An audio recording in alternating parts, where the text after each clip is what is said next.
What if I told you that one of the most nutritious and valuable milks on earth comes not from lush green pastures, but from the unforgiving sands of the desert? In the vast, sun-scorched expanses of the world's driest deserts, a remarkable story unfolds each day. One far removed from the bustling cities and high-tech industries most people imagine when they think of global commerce.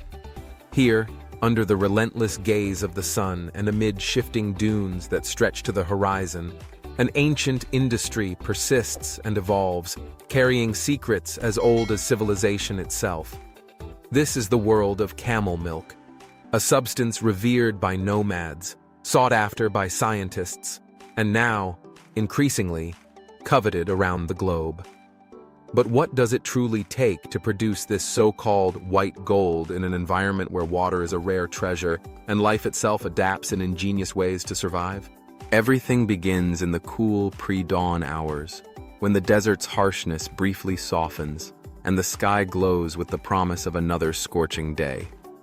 Camel herders, often descendants of Bedouin tribes whose knowledge of the desert has been passed down through countless generations, rouse themselves before the first light touches the sand. Their camels, the ships of this endless sandy sea, are already stirring. These extraordinary animals are uniquely adapted to the desert's extremes, able to go without water for up to 10 days, drawing sustenance from the harsh landscape itself. Yet the secret to camel milk's unique power lies not just in the endurance of the animals, but in what they eat. Camels graze on wild desert shrubs, herbs, and thorny plants that most other creatures would find inedible. These plants are infused with rare minerals and trace elements absorbed from the mineral-rich soils and shaped by the relentless forces of wind and sun. As the camels feed, their bodies transform these rugged plants into a milk that is not only rich and creamy, but also imbued with medicinal qualities, supercharged with immunoglobulins, vitamins, and minerals absent or rare in other milks. The diet of the camel is, quite literally, the foundation of the milk's power. Milking a camel, however, is a ritual steeped in patience and tradition. Unlike cows, camels are stubbornly protective and will not yield their milk unless their calf is present. Herders have learned to gently coax the mothers, allowing the calf to nuzzle and stimulate the release of milk before the milking begins. This is not a process for the hurried or the inexperienced. It is a dance of trust between human and animal, refined over centuries. Some herders still milk by hand, skillfully drawing the precious liquid in rhythmic motions. Others employ custom-designed pumps, machines that must be soft, slow, and carefully calibrated to mimic the natural suckling of the calf. If the rhythm is off, if the machine is too harsh, the camel will simply refuse, withholding her milk as she has since time immemorial. Once collected, the milk's journey has only just begun. In the absence of electricity, keeping the milk fresh in the unforgiving heat is a challenge that calls for resourcefulness. Nomads have developed ingenious methods for centuries. The milk is quickly filtered under makeshift tents to remove impurities, then poured into clay pots or gourds. These are buried in cool sand or wrapped in wet cloth, harnessing the desert's own principles, evaporative cooling, to chill the milk without any need for refrigeration.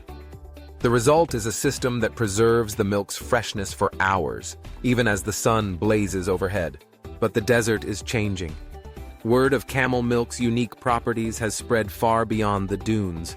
Once a staple for nomads and a rarity in local markets, camel milk now fetches a price nearly 10 times that of cow's milk in some global markets. As demand rises, innovation has followed. Some desert communities, recognizing the value of what has long been in their care, have established cooperatives. These groups pool resources to invest in solar-powered microfactories, mobile processing units capable of purifying, chilling, and bottling the milk right where the camels roam. Imagine a state-of-the-art laboratory, powered by the endless sun, rolling across the sand in pursuit of the herds, collecting and processing milk on the very spot it is produced. This marriage of ancient wisdom and modern technology is turning the desert's isolation into an asset, allowing the milk to be shipped around the world at its peak freshness. And yet, even as technology advances, the industry holds fast to its roots. Before any bottle is sent to market, the milk is tested in modern labs for pathogens and impurities. Crucially, most camel milk is not pasteurized in the way cow's milk is. High heat, while an effective means of sterilization, can destroy the very qualities that make camel milk unique. The immunoglobulins that bolster immune systems, the proteins that aid in diabetes management, the enzymes that make the milk digestible even for those who are lactose intolerant. It's a delicate balance between safety and preservation of the milk's natural gifts. For many, camel milk is more than just a beverage. In communities from the Middle East to North Africa, from remote Australian outposts to the heart of India, it is medicine. It is sustenance for children who cannot drink cow's milk, hope for diabetics seeking to control their blood sugar, and, in some cases, a source of comfort for families of autistic children who believe in its therapeutic effects. Every drop carries not just the taste of the desert, but the promise of health and resilience. All this unfolds in silence, while the world's attention remains fixed on more obvious treasures hidden beneath the sand.